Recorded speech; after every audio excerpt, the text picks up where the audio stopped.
Hi, I'm Michael, and this is California. Today, we have some new numbers out from the IRS that gives us a better idea of how the distribution of the third round of $1,400 stimulus checks is going so far. Specifically, they release numbers about how many checks and how much money has been sent out to Americans who are on Social Security, SSDI, SSI, VA, and Railroad Retirement Benefits. Furthermore, there are a decent amount of tax filers who are starting to see something called a plus-up check, which is essentially an additional amount of stimulus money because of new changes brought by the American Rescue Plan and changes in their personal income as well as in their household information based off their new 2020 taxes.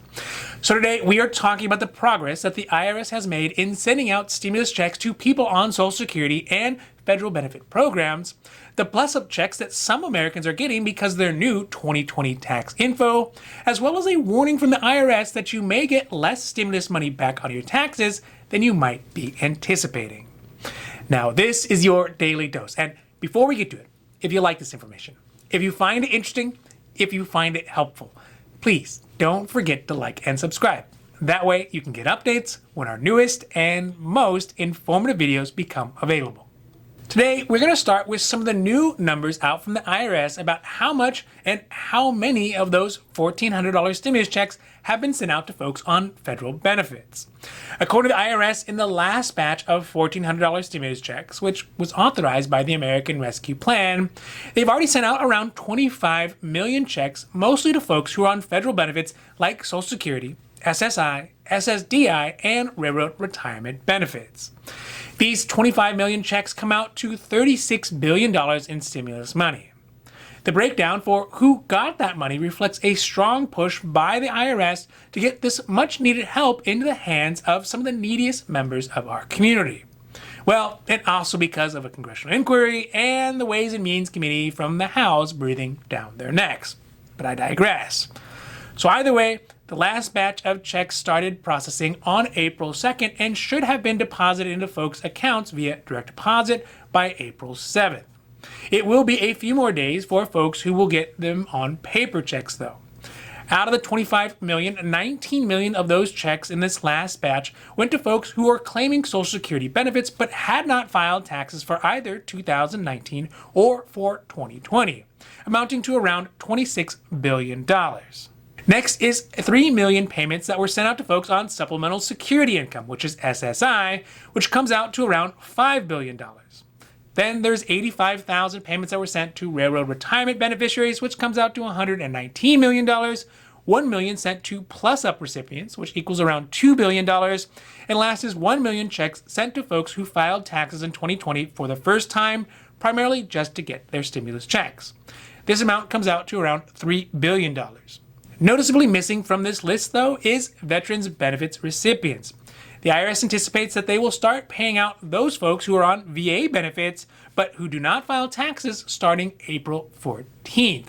Now, in case you were wondering who qualifies for the plus-up is what they are calling the additional money that people who normally wouldn't have qualified for stimulus checks, but because of new rules imposed by the American Rescue Plan or because of new household information or lower income based on their 2020 taxes, they now became eligible for one or all of the previous 3 stimulus checks. The main reason for this is their 2020 taxes reflected income or household information that falls within the eligibility for any one of the last 3 stimulus checks. This was the case for many early tax filers this year because they filed their taxes at the earliest date possible for 2020, but then the American Rescue Plan with updated income and household eligibility criteria was passed later than that. This means that under the new rules, they could be eligible for the third round of stimulus checks for $1,400 in addition to some of the previous stimulus checks. An example of this could be if you had a baby in 2020 or started claiming a relative as a dependent. Under the stimulus check rules, you should be able to get some additional funds for those dependents. But because the IRS relied on 2019 or 2018 taxes to qualify, you may not have automatically received the newer, higher stimulus amounts.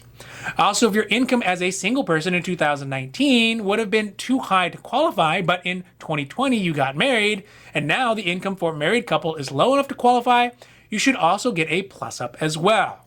Another situation could be if you had a decrease in your income, moving you into the stimulus check range. To get the money back from any of the first 3 stimulus checks that were not received automatically, you may need to file 2020 taxes and to claim them as a recovery rebate credit. If you already filed your 2020 taxes but are now eligible for one of the 3 stimulus checks based on the new ARP rules, the IRS says it will automatically send you the extra money as a plus-up check. With nearly 3 million people already starting to get their plus-up stimulus monies from their 2020 taxes, and really millions more expected to be eligible, the IRS is warning folks not to overestimate how much they think they're going to get and not to start to plan purchases or financial obligations around the estimated additional stimulus money that they plan to get. The reason for this is because the rules for each of the stimulus checks really can vary, and just because with the new tax information somebody qualifies for one, it doesn't mean they're going to qualify for all 3.